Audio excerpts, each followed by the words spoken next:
So when they're sleeping in the bed and Julie's going to sleep and he turns over and he just like starts petting the back of her head. And then Julie is just cool with it. I don't know, Erin, but if we were sharing a bed and you started stroking the back of my head, I would have a major problem with it. Run. That means I'm going to kill you. Dude.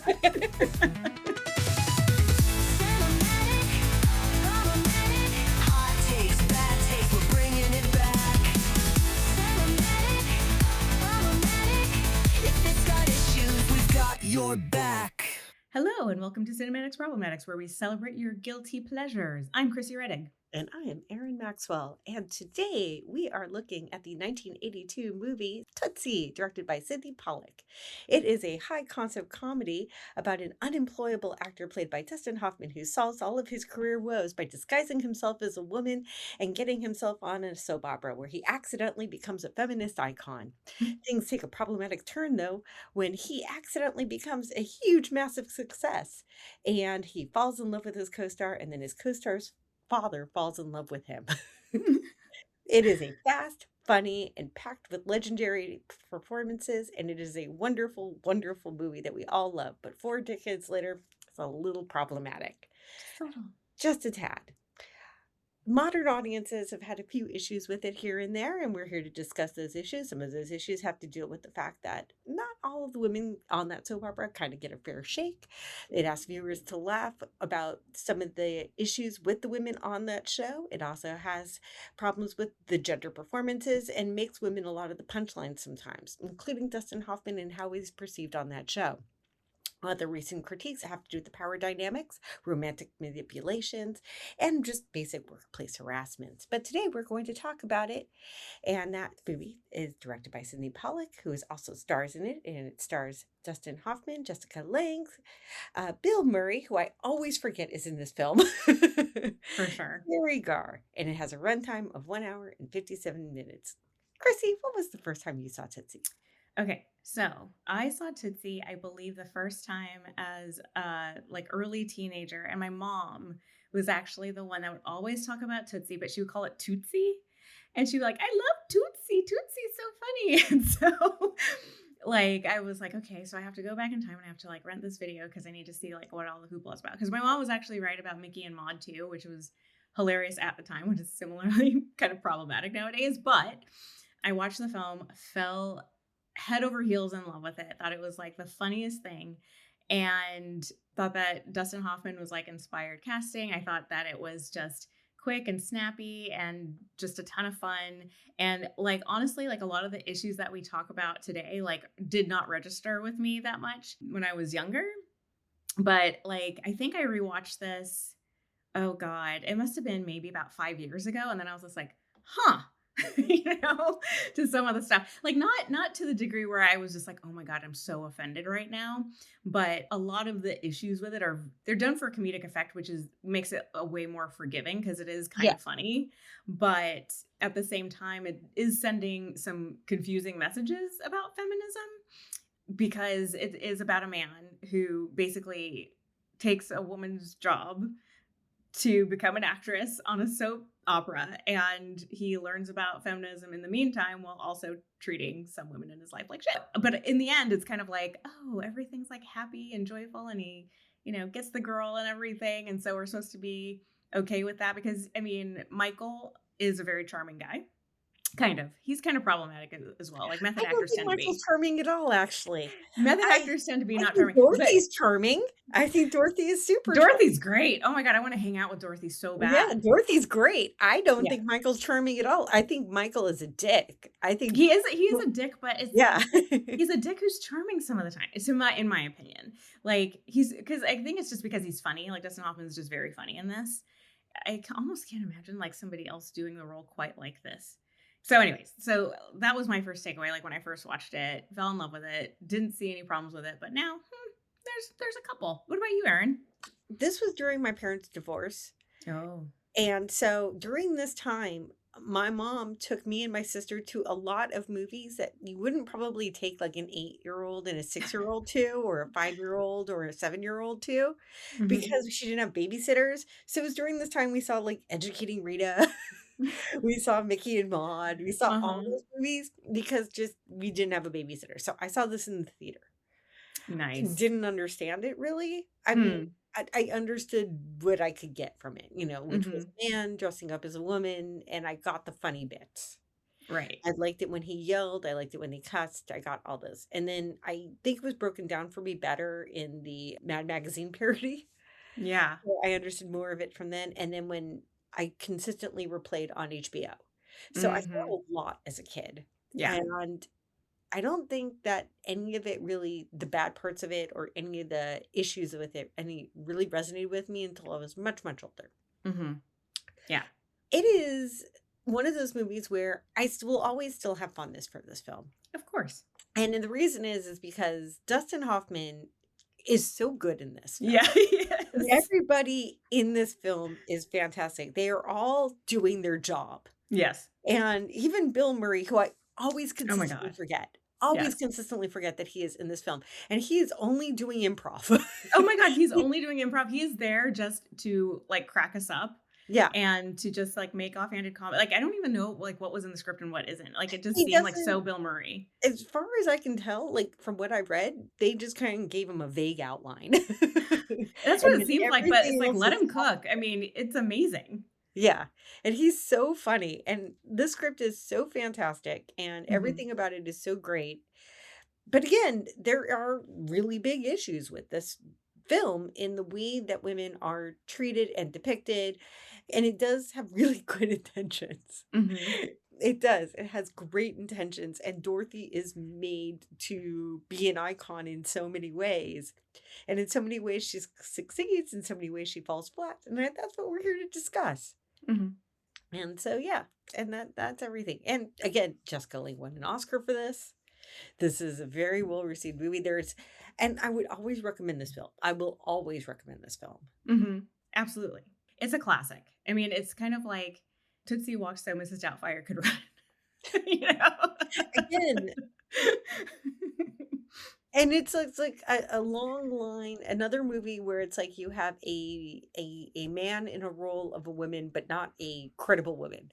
Just like Right. not a But good that's looking woman, but that's what makes it but funny. that's what That's what makes makes it it funny funny. because it's just like, what if it's almost like some guys, like, got around a table and said, "What if we put Dustin Hoffman in, like, women's makeup?" And they were like, "Ooh, oh, that's hilarious," you know? Because it's not like he's Guy Pearce in Adventures of Priscilla, Queen of the Desert, who looks, like, incredible as a woman. Well, Like you're not trans, he's not doing it because he feels he's a woman. He's not Right. like John Lithgow in, like, The World According to Garr, like, where he Right. feels like he's that kind of, he's doing it for a job. Right, right, right, Because no one will hire him as a right. male actor because his reputation is tarnished in the town. Yeah, and he doesn't it's funny because he doesn't do this, like, as a feminist endeavor at all. It's just, like, out of No. desperation. Right, right. He does it for 2 reasons, to prove a point to his agent and because he needs the money, Mhm. And and why is he he needs unemployable? Is more. because he's impossible to work with, right? Yes. So it's like he's got a huge ego. He's got an enormous ego. He can't get any work. In the meantime, he's like teaching everybody who will stand within 2 feet of him about method acting and about how to do it right and everything. And he is all knowing. And he's like they. It seems to kind of like imply that he's just too talented to not be employed. So you kind of have to root for him because he's so dedicated to the craft. But at the end of the day, it's like he does it to just work. He just does it to get work. So there wasn't any kind of like mission driven incentive or anything for him to do this. It's like he's just doing it for money, like because he wants to be a working actor. So okay, anyway, so we get on with the crimes. Yes. I also have, like, a bunch of random notes about the plot that I'll throw in there every now and then, just things Okay. that I wrote just randomly, like, not necessarily crimes, but kind of crimes, things like the fact that Michael pulled the naked man on Sandy. Do you know what the naked man is? Did you ever No. watch, How I Met Your Mother? No. In the show How I Met Your Mother, there is, which is also very dated and also very, like, problematic in some ways. Hmm. In the early episodes, they have this move that they use on women, which is if you're afraid, don't want them to turn you down, for sex, you just get completely naked and they'll either throw you out of the house or they'll just go, "Fine, I'm gonna have sex with you," because they just give up. And that works on Sandy, like, he does Oh that on god. Sandy. Well, I mean, we have a whole I mean, we can start with the big I think, like, one of the biggest crimes is against Sandy. Should we just talk about it? Yeah, we could just talk about Sandy because that was Okay, my let's talk favorite about Sandy. moment. Like, I No, have this in my notes as "poor Sandy!" exclamation point I have a whole because the Sandyisms. oh my god, she gets done so dirty in this film. Okay, so a little bit of context. Sandy is kind of like an acting comrade of Dustin Hoffman's character Michael, but she doesn't get work and she kind of like relies on him for like acting advice and everything, but they're just friends. Like and they make it a point to like reiterate in the beginning, we're just friends, we're just friends. We've known each other for 6 years. Like it's supposed to be completely platonic. But one night he is over at her place and he sees a dress of hers. And while she's in the shower, decides to try on this dress. But his timing is terrible. And so He she pulls walks the naked out. man. It's the naked man. It's And the like she naked walks out man. and she's like, "What are you doing?" Like he's like not dressed and he's like covering himself a little bit. And he just like says, "Sandy, I want you." And he pretends to be super into her, sleeps with her, goes through with it and sleeps with her, and then proceeds to ignore her pretty much for like the rest of the film. Yeah, Poor Sandy. poor Sandy, and the sadness of her character starts at the party. Like, "Great party, Michael, my boyfriend left with another woman." Yeah. Like, that starts at the first party, she gets locked into the bathroom, like, Yeah. everything about her is sad. She's a sad sack from the beginning, Hmm. Yeah, they make it a and point to tell us that she's very emotional. yeah, she's very emotional, she can't hold down a job, she's consistently it's also something to be said that she is the biggest believer in Michael. Yeah, that's true. She's the biggest believer. She admires him so much. She relies on him for like mentorship in a way. He's And she's just so insecure in like the most charming possible way that only Terry Garr can probably deliver. Like it's so like she's just so endearing, but she's incredibly insecure, which makes what he does to her even worse. You know, it's like he knows this woman, he knows her. Why would he do yeah. this to her, you know? I wanna feel bad for her, but I also want her to help herself, and she doesn't Yes. ever do that. Right. I mean, she tries to stand up for herself like a little bit towards like the end. Like she kind of like, defiantly like walks out of the apartment and saying like, "I am an actress," like that whole thing. But, it's like she doesn't really get her moment really. Like she never gets No. an apology. She never gets like the wrong against her never gets righted because he's moved on to No. somebody else. And So did I couldn't tell, but does she get the part in the play at the very end? Does she at least get that? Because I it's think hard she already had, I think that was like in the bag, wasn't it? Yeah, Like, I think because, so, but, like, in the end, when they're finally got the play together and he puts all the money towards the play, mhm. it's just hard to tell if she's finally got that part. Yeah, I don't think they ever cleared that up, but my Yeah, assumption was because it was Bill Murray's play and they were all friends and they had all been talking about it and everything that she did get it probably. I don't know how friendly Or she was. she never wants to work with Michael ever again. I wouldn't be surprised. So, alright, now we're gonna go back to the beginning. So Okay. let's talk about this. Okay. The gender politics of this film have not aged very well. Explain. Okay, all the entire premise of this film hinges on the fact that a man is performing as a woman. It's very Yeah. performative of as a woman, and then his Yeah. concept of what a woman is very Mhm. in that beginning is very strange. It's very high pitched. It's very much this. It's Mhm. this. It's this. It's this. Now I've seen that's fine. You could do all this. I've seen drag queens do it. You've seen trans people do it. It's Mhm. whatever you feel femininity is, you can turn that into you. But he Mhm. turns it into a caricature in many Mm. ways. Oh yeah, for sure. And it's not one that's particularly flattering. No, not really. I mean, it's feminism through what a man thinks feminism is. Right. And so what this film is that this film is intending to make a giant critique about sexism, but what it ends up doing sometimes is reinforcing it in how it's portraying its feminists. Mhm. Yeah, I mean, who are the feminists in this? Like, would you say that Julie is a feminist? Jessica Lange's No, character? Would you I say think that the Sandy is only a feminist? the only feminist is Michael. I know, and I think that that's part of the problem too, is Yeah. that there aren't any other women that are, like, standing up for themselves that, like, takes a man and, like, the attitude of a man in women's clothes to reinforce ideas of feminism. Like, I'm really struggling to think of when Julie stood up for herself other than the one part when she stood up for her one scene where Mhm, she, like, asserted herself so she could have this one strong moment in a scene, mhm. and maybe breaking up with her With boyfriend. I Ron? don't think they Yeah. broke up. I think that he broke up with her, they just separated. I think she broke up with him. It was hard to tell though because they didn't It was show really it. hard to tell Like, because he because was he's because fucking Dorothy's babysitting. She goes out on the date and she's supposed to do it while she's out on the date with him. around. She Right. comes back and she's like all bummed out and she's like, "Well, now I don't have anybody to go to dinner with." And I'm like, "That's not feminist." Like, you know what I mean? It's like you don't need that guy. You don't need any guy. You know what I mean? And it's funny because like she breaks up with him and it's supposed to be like this great moment where she stands up for herself. We never get to see it happen, which is weird. And secondly, just moves on to Michael at the end. You know what I mean? So it's like they're reinforcing like this romantic thing, like the romantic comedy trope of like, oh, happy ending because you wound up with somebody.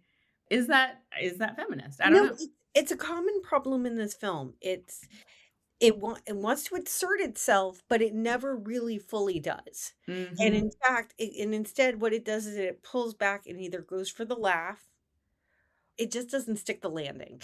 And Right. the other way it does this is that it's like it's trying to sell Dorothy as a feminist icon, and so she's on the set for the first time, and she's asserting herself, and she calls Dabney Coleman, like, a shithead, and, Hmm. like but then immediately after that, all the camera guys are making fun of her and how she looks, Hmm. Hmm. and she because it's out of range of her hearing, that just sits there, Hmm. and so you were allowed for them to make fun of her even though we just heard her assert herself, so it's like, we're gonna let her stand up for herself, but then the minute they can get away with it, they get away with it. Oh yeah, I mean it's all over the script too. It's not even like I Yeah. mean it's like I mean, I'm sorry, but it is kind of like a funny line when I think it's like the female producer, I forget her name, with the one with the short hair, where she says, "Can you pull the camera a little bit back?" And the camera guy's like, "How about Cleveland?" Yeah, exactly. I mean, listen, I Just like appreciate a funny the line. delivery of that line, I'm sorry, still I like know, makes me laugh. It's so deadpan. it's so It's so great. deadpan, and it's such a shitty thing to say, but it's It so is, funny. but it's And it's one Ah. I use on myself all the time. I know. This is not a dig at anybody of the 10 people that listen to this show. It's Listen, not because look, I'm probably the harshest critic of my looks too. And sometimes I pull the camera back on myself and I dim the lights in my bathroom. I when you do get because the older lighting is more flattering that way. and you're, like, taking selfies and stuff, you learn that you stop have to angle the camera bottom, and you have to start angling the camera from the top, and you're like Yes, because it's you like can't see the chin. right, exactly, and, like, the skin pulls back, so you're, like, doing it Mhm. from the top, and, like, at this Mhm. point, it's all like, "Great, now I need Sputnik." Yeah. I need, like, to attach my phone to, like, a satellite in order to get the best angle. Oh my god, yeah. I mean, but here's the thing, it's like, I mean, I think that it also kind of plays into like, I mean, women are already, like, so insecure Right. usually, like, about, like, their appearance and everything, and it's like you finally I mean, it's weird because it's like it's via this man playing a woman, like, in Dustin Hoffman, as we were kinda talking about, like, before we started recording, like, he has, like, one of the most masculine faces in Hollywood, you know? And it's like they did their best to, like, make him up and make him look feminine, but it's still, like, kind of played for laughs, and Dorothy doesn't seem like somebody concerned with looks at all, like, she's very neat, she has, like, her own sense of style and everything, but she's, like, very self-assured. She never really talks about her looks as Dorothy, I right? do wanna make Dustin Hoffman mention talks about Michael talks about Dorothy's looks as yeah, Michael, I but she do doesn't care. I do need to make a mention here that, like, this movie is sitting firmly on, like, Dustin Hoffman's eyebrows. His eyebrows are very intense in this film, like, he, like, was committed to the role, he plucked them. They are very, very well manicured and really Yes. intense.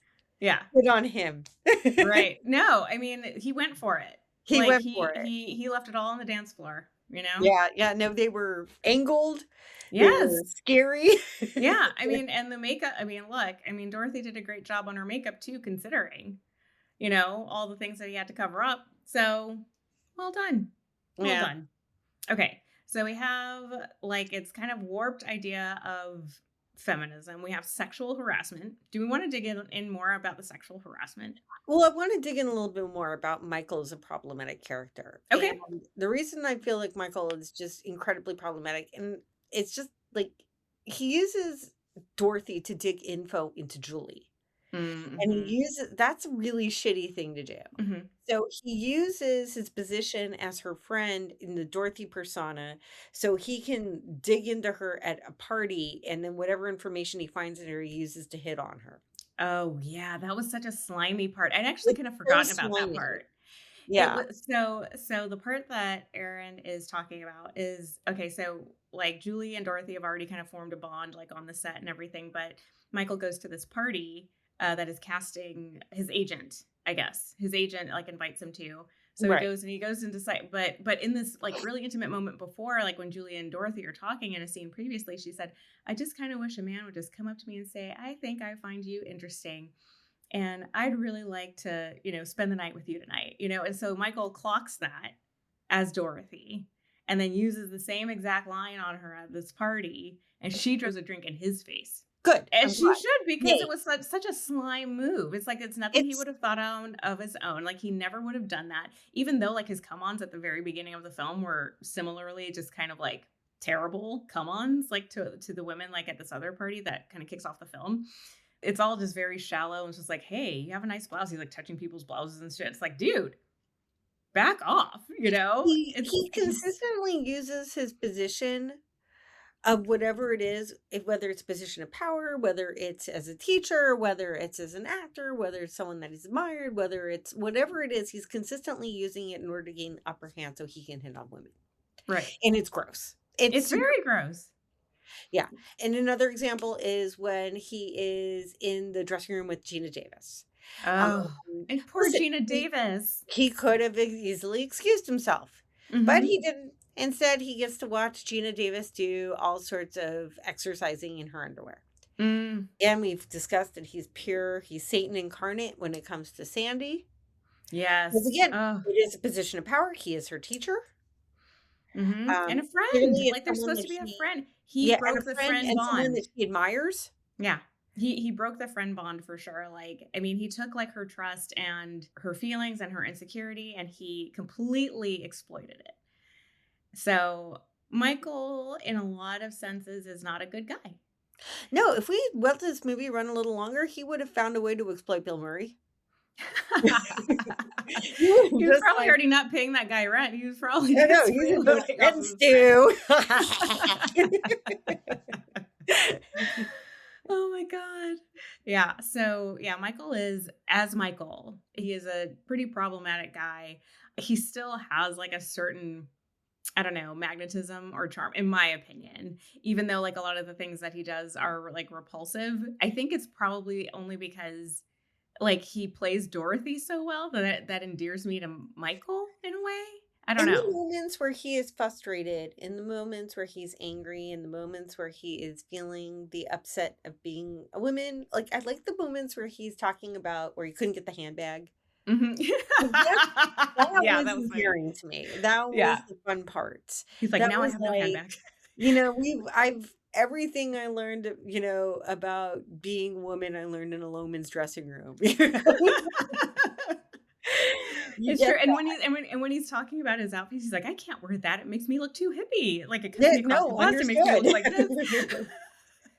You Those you moments were learn what actually clothes really to stay funny. away from. I am never gonna put on an empire waist dress.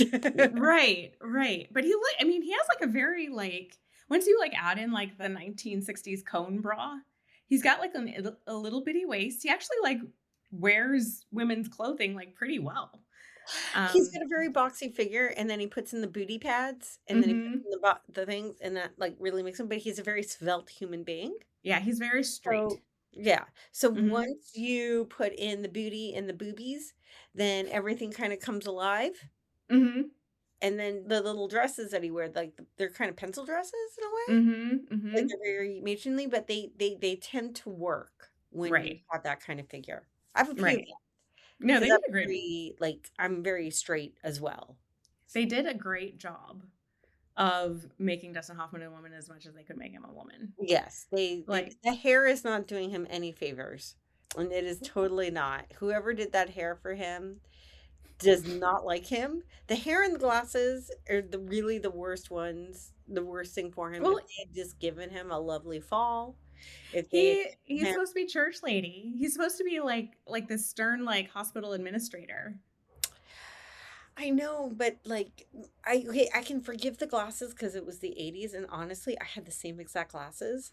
It was good, only I was 7 and my mom had no taste. I understand that completely. Sorry, Right. Rose, but it's true. You put an 8-year-old in those glasses, case closed. Right. But, like, that hair, man, that hair, even for the in the '80s soap opera, like, you couldn't get away with that unless you were over 50. That was Golden Girls hair. Mhm.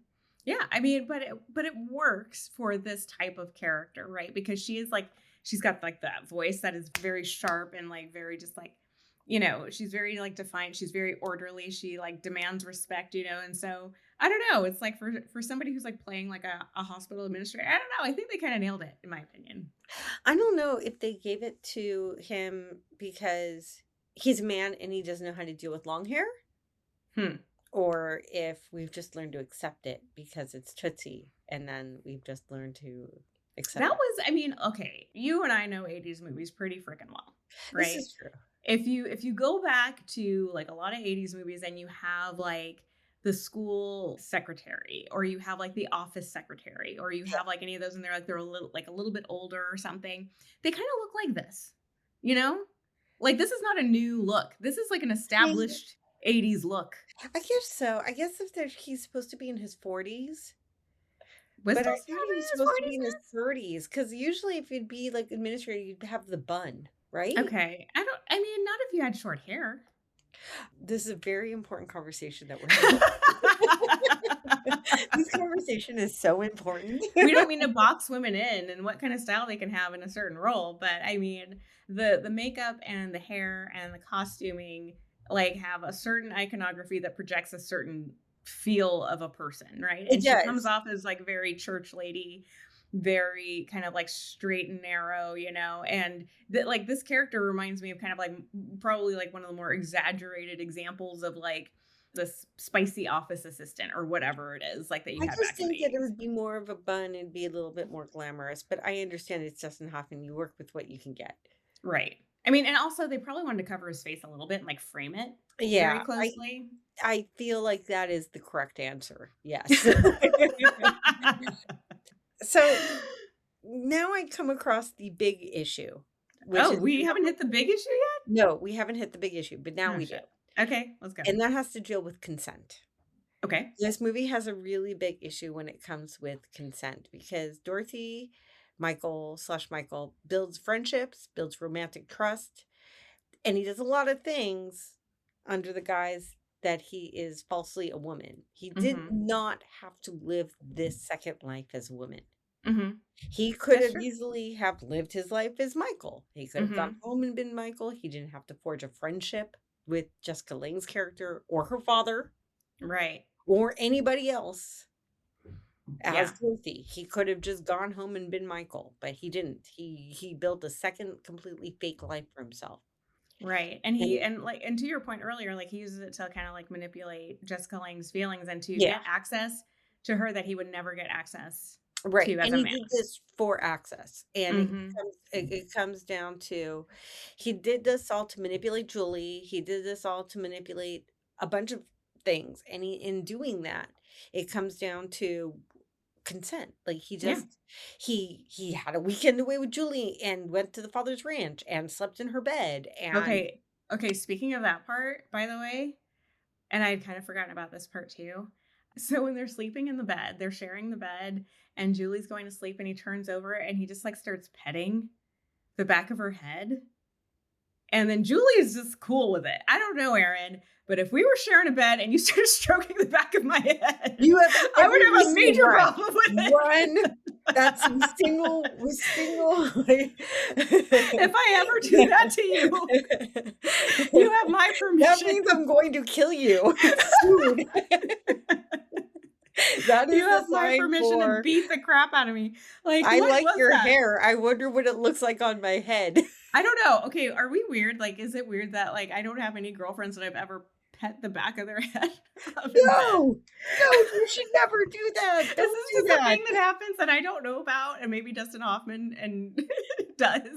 I don't know, but I found that part like very like I was just like, ooh, that's so invasive, and so wrong. It's like it's bad enough that like, he's sharing the bed with her, but now he's getting it up in her space under false pretenses too. Like Julie probably finds her to be kind of like this maternal friend figure, Yes. and Yes. she he is taking complete advantage of that and getting a little touchy. It's not good. One more thing about the hair thing. What? So a couple months ago, I went for a massage, Okay. and out of nowhere, the person brought out a hairbrush and started brushing my hair. I couldn't leave that place fast enough because it was creepy and I didn't pay for that.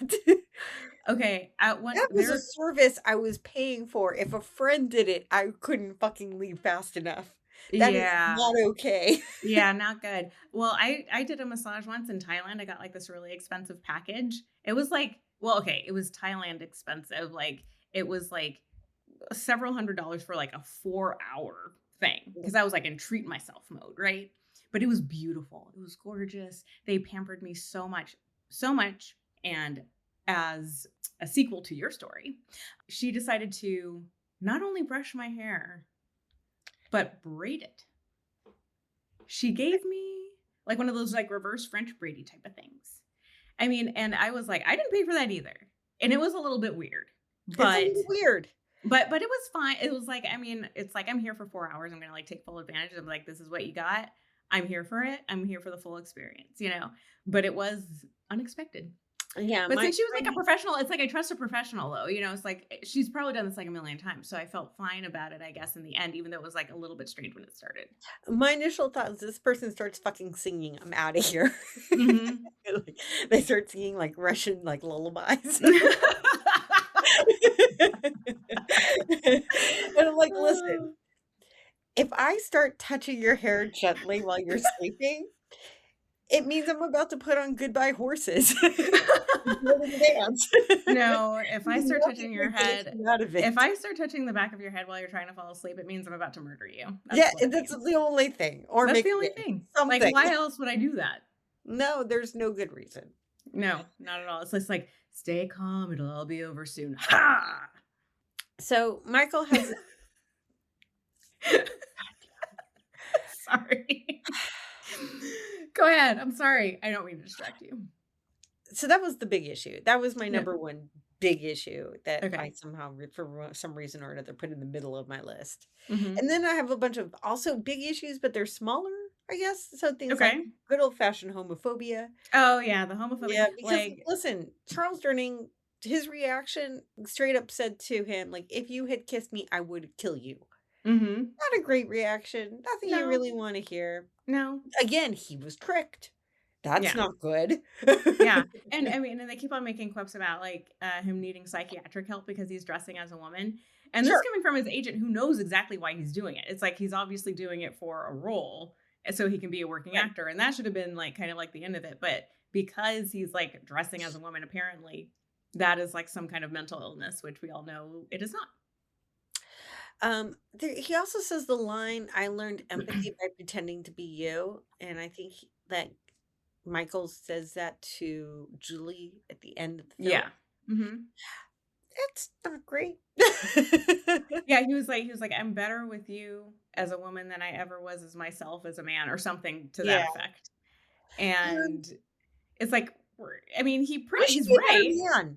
That's that should really work. You should just be a better man. I mean, here's the thing: it's like he's right, Yeah. but the bar was already so fucking low. We were tripping over that bar. The bar was so low, and it's like, yeah, was he a better person as a woman? Yes, like, I love Dorothy. Dorothy's great, except for the hair petting thing, you know? And, like, I love how she stands up for herself, and I love how she's witty, and she's sharp, and independent, and, like, doesn't need, like, any romantic entanglements or anything like that. Even though, like, the reason why Dorothy doesn't need any romantic entanglements is because Dorothy's actually a man and Dustin Hoffman is heterosexual, so that's a whole other Right. thing. But yeah, I mean, but if we take Dorothy like as a real person, like somebody that he created, then it's refreshing. You know, that she's like this one that doesn't have it isn't chasing like some dude, you know? Yeah. Yeah. So instead, it's Dustin Hoffman playing a woman chasing another woman as a man. Kind of.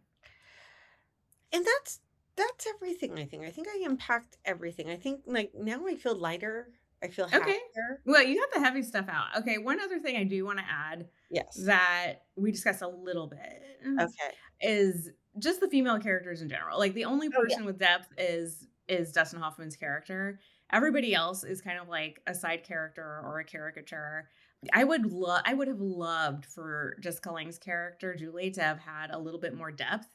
She's very beautiful. She's very like light and breezy They and get a everything. little bit into it. Like, there's a moment where, like, when Dorothy, my slash Michael, thinks he's going to be on a date with her, so he puts on a nice dress. Mhm. He goes over and she's just, like, in sweatpants, the way Mhm. women hang out with each other, and that part I really appreciated because that's Yep. absolutely true.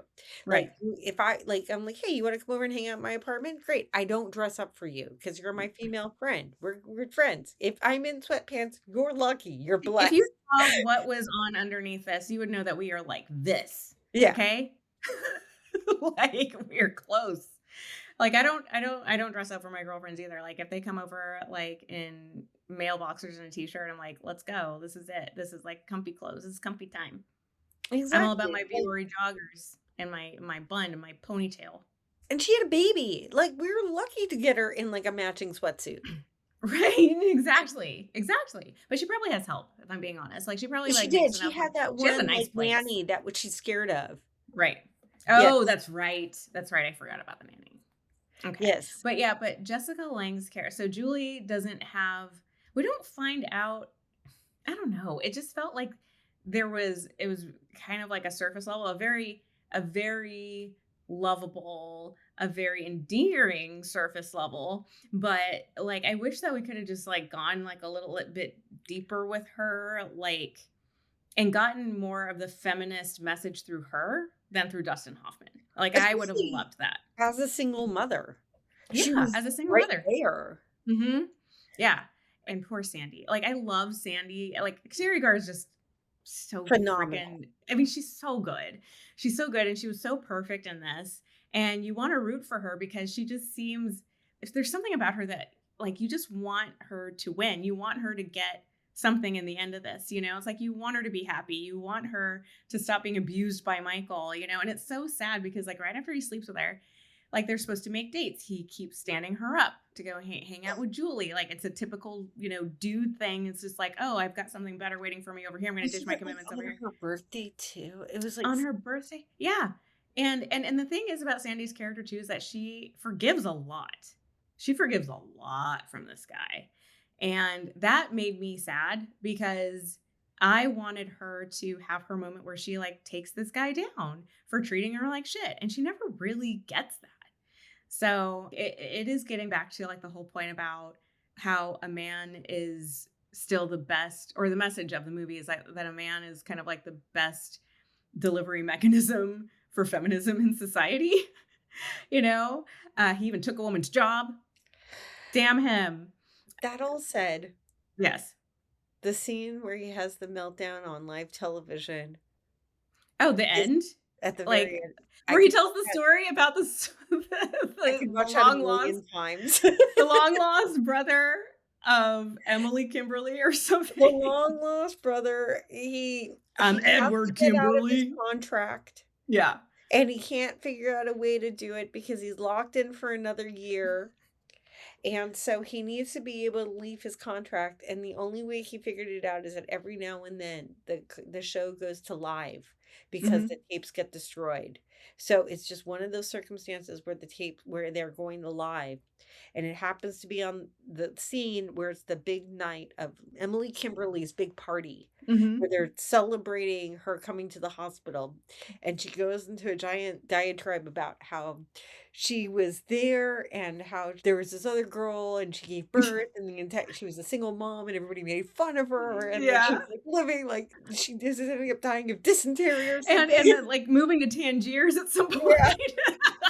And then, like, but she was deeply loved by her brother, and then Yeah. in order for her brother, for her memory to go on, her brother decided to live as a woman and came to the hospital to get revenge and make her memory live on, but only as a woman. And then, like, it got like pulls off the wig and goes, "I'm her, I'm Edward Kimberly, the Edward long lost Kimberly, son of yeah. the long lost brother of Emily And Kimberly." he rips off his wig and shakes his head out. Like, it's like classic movie moment. Like, the only way that you know a man is a man, by the way, is if they take off a wig and there's short hair underneath, if you Yes. didn't know, by the way. Did this start that trope, or was there another film before this that started that? Because this one is the most memorable one for me. First off, also, you would never leave the house without wig glue on. That's impossible. That wig would be flying all over the place all day. That I is trust you on that just one. not true. That is a falsehood that you would just have a wig lying flat on your head like that. Right. I just N- want to make that clear. It's very important that that's clear. It's clear. I got it. Loud and clear. Yeah, no, that last scene was, like, hilarious, and by the way, like, at the time that I first watched Tootsie, I had gotten really into soap operas. I visited some relatives in Arkansas with my family, and I think it's, like, one of my mom's cousins or something, or one of her aunts, who always had soaps on. So we're talking about, like, One Life to Live, Days of Our Lives, all of it, and she would be like, "Don't bother me during my stories." And so all the kids would like sit around the TV and we start watching the stories. And I became fucking hooked. And I would spend Which one? so Days of Our Lives, Me one, li- too, me too, me too. Shit. This is during the Jack one, and Jennifer? yeah, One Life to Live. Oh. What were the other ones? There was General Hospital. I wasn't ever into General Hospital. There was, All My Children, Erica Kane. Erica Kane, the great Susan Lucci. So fucking good. I remember the night she won the daytime Emmy. Honestly, like My I was jumping up and down so hard. Erica Kane is a legend. my very first serious boyfriend was on One Life to Live. Shut up. It's true. I'll tell you after this. Oh my God, I can't It was wait. true. But anyways, so this entire story is to get to this point, is that scene is so fucking something that would happen on an actual soap. Yeah. Like where somebody's like making a grand speech and they're like giving all of this history all at once so that you can catch up right away, and say like, oh, this person's connected to this person and this person's connected to this person. I'm actually this person. And it's like a twin or something like that. And so they nailed that so right. Oh, And my soap loving heart loves that scene so oh, much trust me, because, we both watched Days of Our Lives. I remember when Marlena was possessed by the devil. oh my God, I I remember remember Marlena. the cruise from hell where Jennifer lost her virginity to Jack after having like her diaphragm in for like 5 days. Trust Wait, me, absolutely accurate. yes. No, they got it so dead on. It was so great. This makes me want to watch Soap Dish now. But I mean, another conversation for another time. That one's probably very problematic, by the way. I haven't seen it in forever. Let's watch it right now and let's see if we can cover it. But it's great. From what I recall, I had a blast during that film when I first saw it. So maybe we should put that on the list. All right. Okay, so I'm done with my whole diatribe about like having no deep female characters or anything. Is there anything else that we're forgetting? Nope, I think it's time to discuss whether or not we check or cherish. I mean, I think it's pretty obvious at this Yeah, point. no, we're cherish. I cherish the hell out of this film. It's like a piece of delicious candy. It is. It is just, it's like, I know it's bad for me, and there's certain parts of it that I'm not, like, it's going to leave, like, an aftertaste that might be a little bit weird, but I'm going to enjoy the hell out of this candy, and it was great. It's just, like, it's so simple, it's so well edited, it moves so fast, it's really funny. Despite all the problems with it, it is still a blast to watch Dustin Hoffman play Dorothy. Bill Murray's incredible. Terry Garr and Jessica Lange are awesome. Everybody Lucy Ashton- shows up. Everybody shows the hell up. Everybody does the work. It's so Everybody's so good. good. Yes. It's Sydney so Pollack well did a great written. job directing this, like, and he's great in it as an actor as well. So despite all the digs that me and Erin gave, I cherish this movie Listen, so it much. it's fine to talk about it. It's fine to tear it apart, and as long as we at the base of it, it's a great movie. It is. It It is. And in the 80s they were just doing their best. They were like, Yeah, "What if we made a movie about feminism?" It's like, "I got it." yeah, the '80s were a godless time. They were just trying Let's take a as best man as and they put him in could. women's clothes and, like, teach us a lesson about feminism. It's like, "Thank you, 80s. We know Yeah, that you tried." you You know? tried so hard, '80s. I understand you. I see you, '80s. "Hey, I see you, 80s. You didn't know any better, but we love you anyways." Yeah. All All right. right. All right, I think that wraps us up. Thanks for listening, and until next week. Bye. It's in a